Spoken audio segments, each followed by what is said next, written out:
Hello friends, मैं Swati Suhane. Welcome back to my channel Indian cooking culture. आज हम बनाने वाले हैं बहुत ही स्वादिष्ट बालूशाही।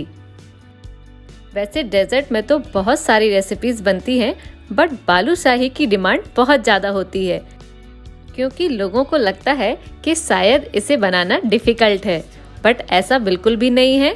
बालूशाही बनाना बहुत ही इजी भी है और बहुत ही कम इंग्रेडिएंट में बनकर ये तैयार हो जाती है। बालूशाही बनाने के लिए हमें चाहिए आटा या मैदा, शक्कर, घी और थोड़ा सा पानी। कम में ज़्यादा मीन्स बहुत ही कम इंग्रेडिएंट में एक परफेक्ट डेजर्ट का एग्जाम्पल है बालूशाही। ये बालूशाही सिर्फ 5 से 6 चीज़ों से मिलकर बनकर तैयार होती है और ये खाने में बहुत ही ज़्यादा स्वादिष्ट भी होती है। तो चलिए स्टार्ट करते हैं स्वादिष्ट बालूशाही की रेसिपी।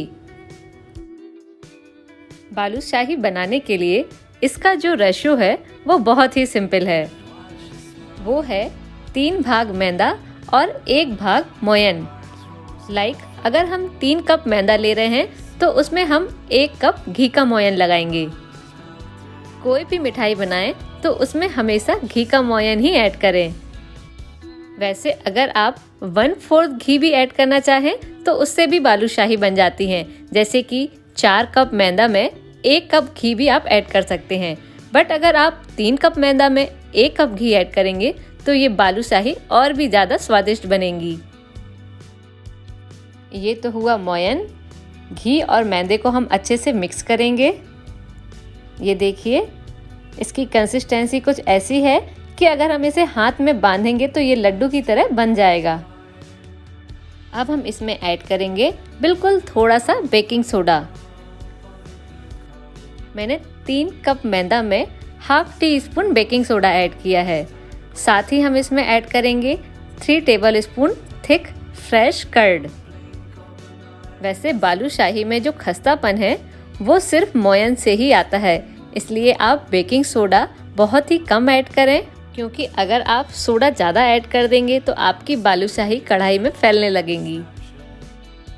मैदे में घी, सोडा और कर्ड को मिलाकर हमें इसे एक रफ डो में तैयार करना है। यू विल सरप्राइज कि हमें कुछ ऐसा डो इसका बनाना है, एकदम रफ डो, ताकि इसमें लेयर्स अच्छे से आ सकें। ये डो मैंने विदाउट वाटर तैयार किया है क्योंकि मैदे को पहले घी ने जोड़ा, फिर हमने इसमें जो कर्ड ऐड किया है उससे ये डो बनकर तैयार हो गया है। ये देखिए, इस डो का टेक्सचर कुछ ऐसा होना चाहिए। अब हमें इसके छोटे छोटे पीसेस कट करना है, लाइक लेमन की तरह।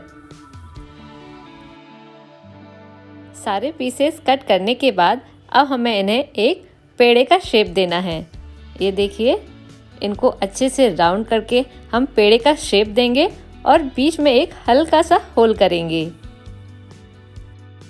एंड पेड़े बनाते समय इस बात का ध्यान रहे कि हमें इसका बहुत ही फाइन पेड़ा नहीं बनाना है, क्योंकि ये जितना रफ रहेगा बालूशाही उतनी ही अच्छी बनकर तैयार होगी।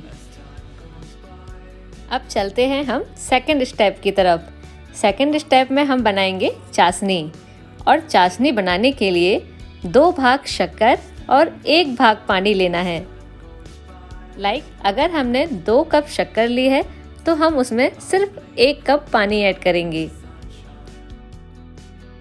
पानी कम इसलिए ऐड करना है ताकि चाशनी जल्दी बनकर तैयार हो जाए। अगर आप पानी ज़्यादा ऐड करेंगे तो हमें चाशनी को ज़्यादा देर बॉईल करना पड़ेगा।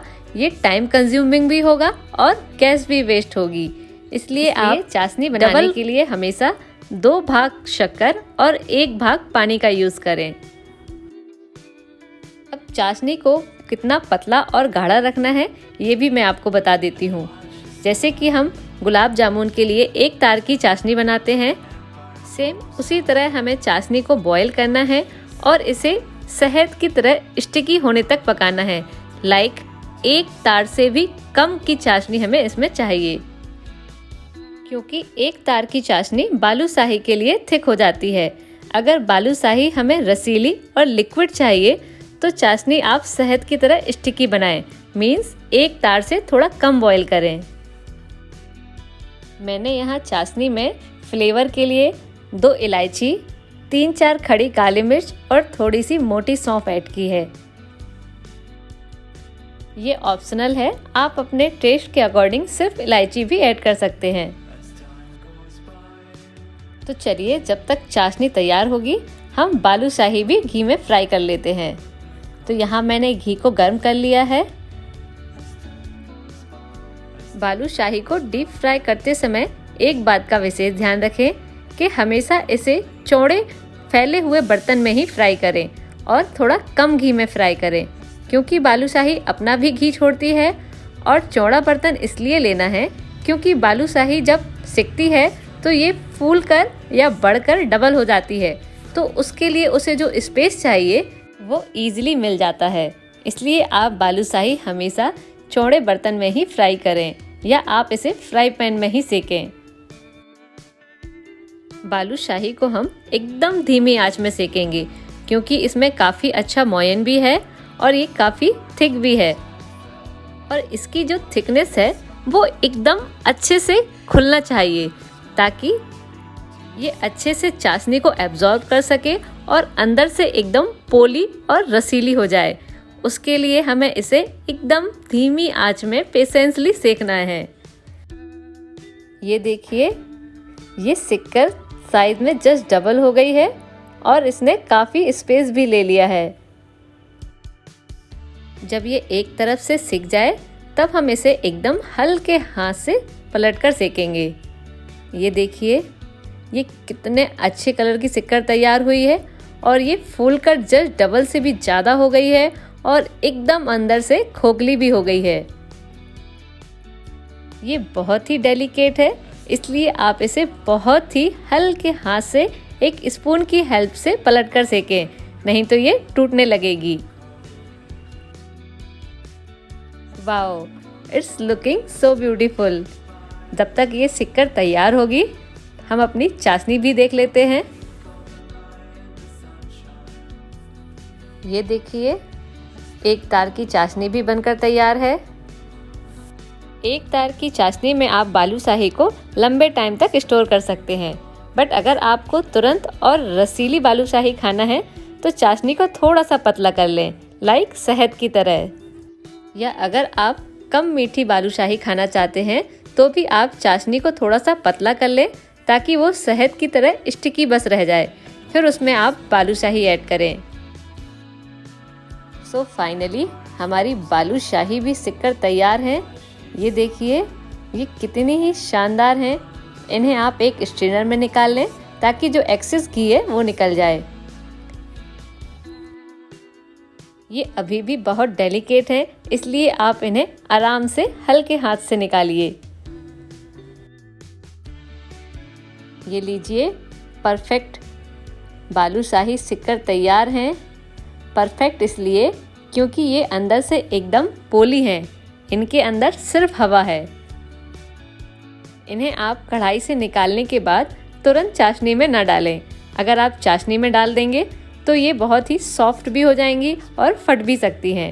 इसलिए इन्हें 5 मिनट रेस्ट के लिए रखें, फिर आप इसे गुनगुनी चाशनी में ऐड करें। बालूशाही ठंडी होने के बाद इन्हें हम थोड़ा गर्म चाशनी में ऐड करेंगे। गर्म चाशनी में इसलिए ताकि बालूशाही चाशनी को अच्छे से एब्जॉर्ब कर लें और ये अंदर तक रसीली हो जाए। चाशनी में बालूशाही ऐड करने के बाद इसे आप 15 मिनट ऐसे ही रहने दें और 15 मिनट के बाद पलटकर फिर इन्हें 15 मिनट ऐसे ही रहने दें ताकि बालूशाही अंदर तक अच्छे से रसीली हो जाए। बालूशाही को बनाते समय, फ्राई करते समय और इसे चाशनी में डालते समय इस बात का विशेष ध्यान रखें कि आप इसे बार बार टच न करें, क्योंकि ये बहुत ही ज़्यादा डेलिकेट होती हैं तो ये टूट जाती हैं। जब ये रूम टेम्परेचर पे आ जाएं, फिर आप इन्हें निकाल कर खाएं। फाइनली ये प्लेटिंग के लिए तैयार हैं। तो चलिए अब हम अपनी बालूशाही को प्लेट भी कर लेते हैं। तो ये लीजिए, तैयार है हमारी एकदम स्वादिष्ट, सॉफ्ट और खस्ता बालूशाही। ये इतनी स्वादिष्ट और खस्ता बनी है कि जैसे ही आप इसे मुंह में रखेंगे तो ये घुल जाएगी। बट अगर आपको थोड़ी कड़क और थिक बालूशाही पसंद है तो आप बालूशाही का डो बनाते समय इसमें थोड़ा कम मोयन ऐड करें, लाइक 1/4 मोयन ऐड करें। अगर आप 4 कप मैदा ले रहे हैं तो उसमें 1 कप मोयन ऐड करें और इन्हें फ्राई करते समय थोड़ी ज़्यादा देर तक फ्राई करें ताकि ये और ज़्यादा क्रिस्पी और करारी हो जाएं। फिर बालूशाही को आप रूम टेम्परेचर में 1 तार वाली चाशनी में ऐड करें और डालकर निकाल लें। परफेक्ट शानदार बालूशाही बनाने के लिए चाशनी का मेज़रमेंट भी बहुत ज़रूरी है। चाशनी आप 1 तार वाली ही बनाएं, बहुत ज़्यादा पतली हो जाएगी तो ये बालूशाही को सॉफ्ट कर देगी। और बालूशाही को बहुत गर्म चाशनी में बिल्कुल भी ना डालें। अगर आप गर्म चाशनी में बालूशाही को डाल देंगे तो भी बालूशाही इससे सॉफ्ट हो जाएंगी। बालूशाही खस्ता और थोड़ी सी क्रिस्पी रहें उसके लिए आप बालूशाही को रूम टेम्परेचर चाशनी में ही डालें या हल्की गुनगुनी चाशनी में डालें। एंड चाशनी अगर बहुत ज़्यादा थिक होगी तो बालूशाही इसे अंदर तक एब्जॉर्ब नहीं कर पाएगी, इसलिए हमेशा चाशनी 1 तार वाली या थोड़ा उससे कम पकाएं।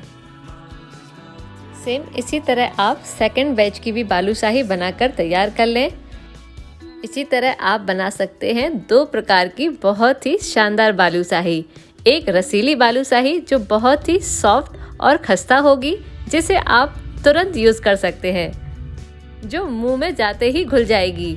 और एक आप बना सकते हैं खस्ता और थोड़ी कड़क बालूशाही, जिसे आप थिक चाशनी में बनाएं और उसे आप काफ़ी लंबे टाइम तक स्टोर भी कर सकते हैं, क्योंकि जब चाशनी थोड़ी थिक हो जाती है तो ये ड्राई होने के बाद जम जाती है, इसलिए ये बालूशाही लंबे टाइम तक खराब नहीं होती हैं।